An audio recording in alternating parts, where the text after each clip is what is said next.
चलो अब मैं आप लोगों को बताने जा रहा हूँ कक्षा 9वीं के विज्ञान सब्जेक्ट के अगले अध्याय को बताने जा रहा हूँ। तो जो इस प्रश्न बैंक में अगले अध्याय है उन सारी प्रश्नों का उत्तर इस वीडियो में आपको मिल जाएगा। तो चलो हम देखते हैं। तो यहाँ पे अध्याय 13 है, हम बीमार क्यों होते हैं। तो इसमें पहला प्रश्न क्या है, सही विकल्प चुनकर लिखे दिया हुआ है। तो इसमें है विषाणु से होने वाले रोग। तो विषाणु से कौन सा रोग होता है, तो यहाँ पे है दिया हुआ है डेंगू बुखार, दिया हुआ है एड्स, दिया हुआ है इन्फ्लुएंजा, दिया हुआ है उपरोक्त सभी। तो किसको लेना है, यहाँ पे उपरोक्त सभी को लेना है। क्यों, क्योंकि सभी के सभी विषाणु रोग हैं। इसके बाद जीवाणु से होने वाले रोग, तो जीवाणु क्या है, हैजा है, टाइफाइड है, एंथ्रैक्स है, ये सभी के सभी क्या है, जीवाणु है। तो यहाँ पे उपरोक्त सभी भी यहाँ भी लेना है। इसके बाद तीसरा है प्रोटोजोआ से होने वाले रोग। तो प्रोटोजोआ से होने वाले रोग जो है वो मलेरिया है। तो यहाँ पे आपको क्या लेना है, मलेरिया को टिक करना है। ठीक है, चलो आगे देखते हैं नेक्स्ट प्रश्न। इसके बाद यहाँ पे चौथा है कृमि संक्रमण से होने वाले रोग। तो यहाँ पे क्या लेना है, यहाँ पे आपको लेना है फील पाँव लेना है। ठीक है, इसके बाद चलो आगे देखते हैं। निद्रा लू व्याधि स्लीपिंग सिगनेस का कारक है। तो यहाँ पे आपको आंसर लेना है प्रोटोजोआ लेना है। फिर नेक्स्ट है कालाजार रोग का कारक है। तो यहाँ पे प्रोटोजोआ लेना है। फिर निम्नलिखित में से किन रोगों के उपचार हेतु टीके बनाए जा सकते हैं। तो यहाँ पे आपको लेना है टिटनेस है, चेचक है और पोलियो है। तो उपरोक्त सभी के टीके बन चुके हैं। ठीक है, तो यहाँ पे सभी को आपको लेना है। अब देख लेते हैं सही जोड़ी मिलाओ देख लेते हैं। पहला प्रश्न क्या है, पहला प्रश्न है कालाजार। ठीक है, कालाजार, तो कालाजार जो बीमारी है वो कौन सा है, तो यहाँ पे लेना है लेशमानिया है। एस्केरिस जो बीमारी है वो क्या है, गोलकृमि है। एंटीबायोटिक जो है वो क्या है, एंटीबायोटिक जो है वो है जीवाणु में आएगा। ठीक है, जीवाणु रहित जीवाणु को रोकने के लिए एंटीबायोटिक का उपयोग किया जाता है। इसके बाद है लैंगिक रोग, एड्स है। ठीक है, इसके बाद है जापानी मस्तिष्क ज्वर, इसको आपको लेना है विषाणु में लेना है।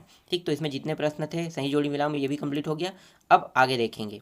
ठीक है, तो अगला देख लेते हैं। निम्नलिखित प्रश्नों के उत्तर एक शब्द एक वाक्य में दीजिए दिया हुआ है। ठीक है, तो पहला प्रश्न देखो, जापानी मस्तिष्क ज्वर का कारक कौन सा जीव होता है। तो यहाँ पे आपको मच्छर लेना है।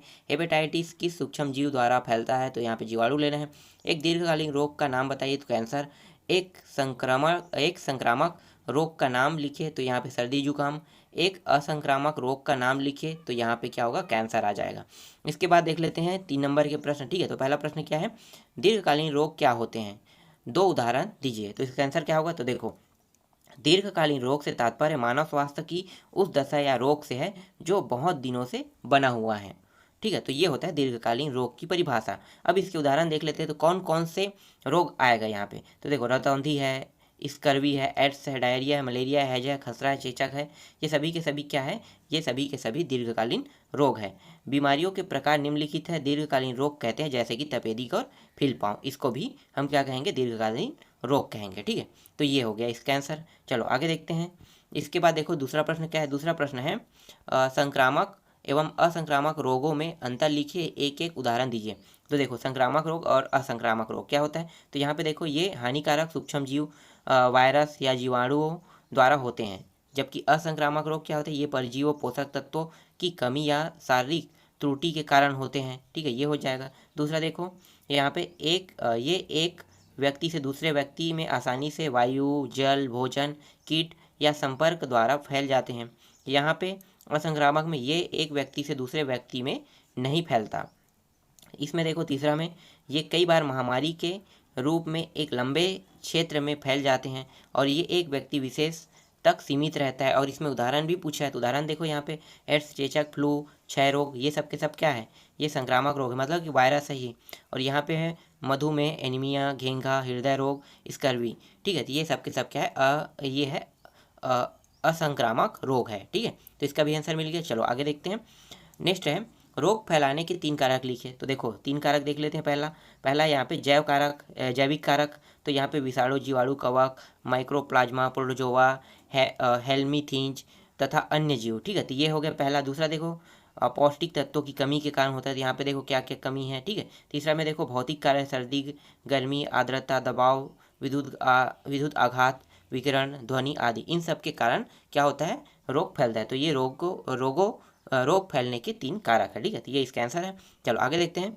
इसके बाद देखो नेक्स्ट प्रश्न, एंटीबायोटिक दवाएं किन सूक्ष्म जीवों द्वारा होने वाले रोगों के उपचार हेतु उपयोग होता है और क्यों। तो इसका आंसर देखो आम उपयोग में प्रतिजैविक या एंटीबायोटिक एक पदार्थ या यौगिक है जो विषाणु को मार डालता है या उसके विकास को रोकता है। प्रतिजैविक रोगाणु रोधी यौगिकों का व्यापक समूह होता है जिसका उपयोग कवक और प्रोटोजोआ सहित सूक्ष्मदर्शी द्वारा देखे जाने वाले जीवाणुओं के कारण हुए संक्रमण के इलाज के लिए होता है। तो ये इसका आंसर है।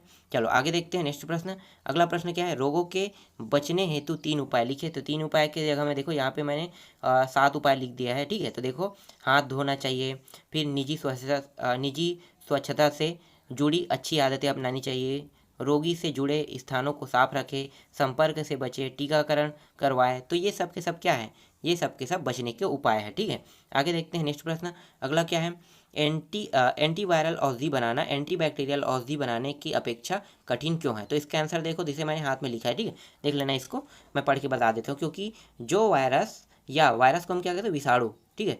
तो क्योंकि जो वायरस या विषाणु होते हैं वह सजीव के अंदर सजीव की तरह कार्य करते हैं तथा कोशिका के बाहर निर्जीव की भांति कार्य करते हैं। सजीव के पास खुद का जैव रासायनिक तंत्र होता है, जिससे यह हमारे शरीर में पहुंचकर प्रजनन क्रिया शुरू कर देता है, ठीक है। तो ये विषाणु बनने के कारण होते हैं। लेकिन एंटीबैक्टीरियल जो होता है वो क्या होता है, सूक्ष्म जीव का मतलब होता है जीवाणु, ठीक है। सूक्ष्म जीव के विकास को रोक देता है, इसलिए जो एंटीवायरल औषधि है वह बनाने में सरल होती है।